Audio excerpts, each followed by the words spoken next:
அக்ஷய திருதி அன்னைக்கு தங்கம் வாங்கிட்டு வந்து வீட்டில் வச்சோம்னா அது பல மடங்கா பெருகும் அப்படிங்கிறதா மக்களோட நம்பிக்கையா இருக்கு. ஆனால் அது முற்றிலும் தவறானது. அக்ஷய திருதி அன்னைக்கு ஒரு கிராம்லையாவது தங்கமோ வெள்ளியோ வாங்கி இல்லாத ஏழை மக்களுக்கு கொடுத்தீங்கன்னா அது உங்களுக்கு பல மடங்கா பெருகும் அப்படிங்கிறதா உண்மை. அதை விட்டுட்டு நம்ம தங்கத்தை வாங்கிட்டு வந்து வீட்டில் வச்சு பூட்டோம்னா அது பல மடங்காலாம் பெருகாது. அக்ஷய திருதியை அப்படிங்கிறது தானம் செய்வதற்கான நாள்.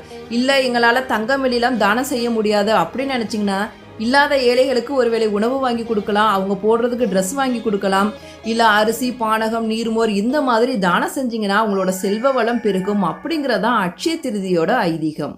ஒரு பையன் யாசகம் கேட்டு ஒரு வீட்டுக்கு போறான். அந்த வீட்டில் இருந்த அம்மாவோ ஒரு பரம ஏழை. ஐயோ ஒரு சின்ன பையன் பிச்சை கேட்டு வந்திருக்கானே, இவனுக்கு எதையாவது தானம் செய்தே ஆகணுமே அப்படின்னு சொல்லிட்டு வீடு ஃபுல்லாக போய் தேடுறாங்க. ஆனால் அந்த அம்மாவுக்கு எதுவுமே கிடைக்கல. கடைசியில் நெல்லிக்கனி கிடைக்குது. இதை கொண்டு வந்து அந்த பையனுக்கு தானமாக கொடுத்துறாங்க. இதை பார்த்த ஆதிஷா